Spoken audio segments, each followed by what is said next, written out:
Hello, I'm Ken Pierce, and I want to talk to you for a few moments about communication. First thing I want you to alert you to is that you can't trust anybody. You can only trust them to do one thing, and that is live inside their value system. When any two people communicate, there's only three ways they can do it. And the thing to remember, I guess, is that we are unconsciously inside our value system. I'm inside mine unconsciously, and you're inside yours unconsciously. Now, when we communicate from that value system.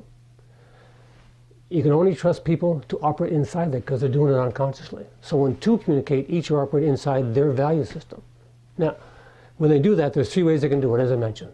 There's careless communication, careful communication, and caring communication. Now, I want to give you an example of each.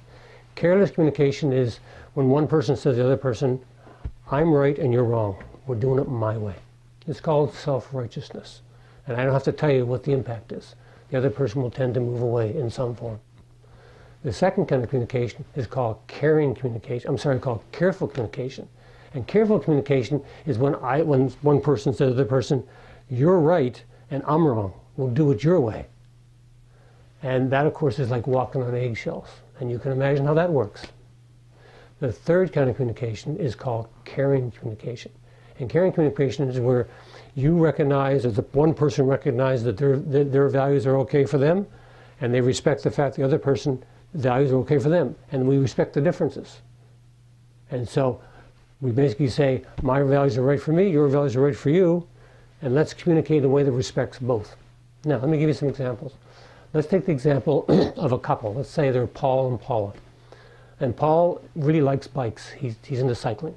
And Paula likes gardening because she likes to grow stuff. And they've been struggling in the relationship and they want to kind of get closer. So one day, Paul's reading the morning paper and he says to Paula, and he's going to use a caring communication. He says, Paula, there's another Sears sale and I need a new bike seat. But I notice also that there's a sale in the garden center. What do you say we go for half an hour? Now what he's done is honor his own values, biking, bike seat, respected her values, gardening, fertilizer, and in a sense encouraged her to get close, to cooperate, to share. They do that consistently enough, they will maintain a stable relationship. Let's take another example. How about a parent and a child? Parent is, their biggest value is safety. The child's biggest value is freedom. And let's say it's about a car, driving the car, teenager. And so the mother or dad says to the child, I know you want the car and I understand you need to drive to the 100 miles by yourself, because that's important for you. You're 16. What I need you to do though is call me when you get there. Okay? So the parent is showing respect for the child, the need to make choices and have freedom to drive that far, but also expecting the child to say, okay, I'll call you when I get there. Conversely, if the child was talking, the teenager, wise, smart kid, you know, he or she might say, Mom, I'm going to this 100-mile trip, and I know you're worried about, safety and all that kind of stuff, so I'll call you myself when I get there. So each person, each example, is actually showing respect for the other person's value system, but also respecting their own. Now let's take a corporate example. Let's take a middle management situation. Let's take a team leader and a team member. And let's say that's a new project. And the new project is something that has a time frame to it and a budget to it and that kind of stuff.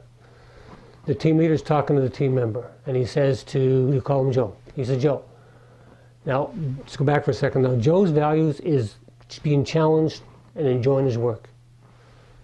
The team leader's values is productivity, bottom line, on budget, on time, that kind of stuff.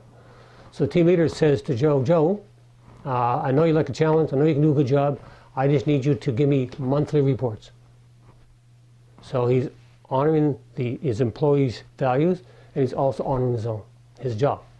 Conversely, if the team member is talking to the boss, talking to the supervisor if you like, he wants to honor his values, he might say, Bill's the supervisor, Bill, I'm going to be looking forward to this project, it looks really exciting. But I know you were concerned about bottom line, so I will give you monthly reports with the financial analysis and the progress on the project. So again, each person is respecting the other's values. Now, so those are three ways you can communicate. If you want to destroy a relationship, use careless communication, self-righteousness. Okay? If you want to undermine a relationship, use careful communication. Always put yourself down and put them up, because eventually you will have to move away, because you have to survive. If you want to build and enhance a relationship, then you need to use caring communication, which means you respect your own values and respect those of your partner. If you want more information, please check my website. I'd love to hear from you.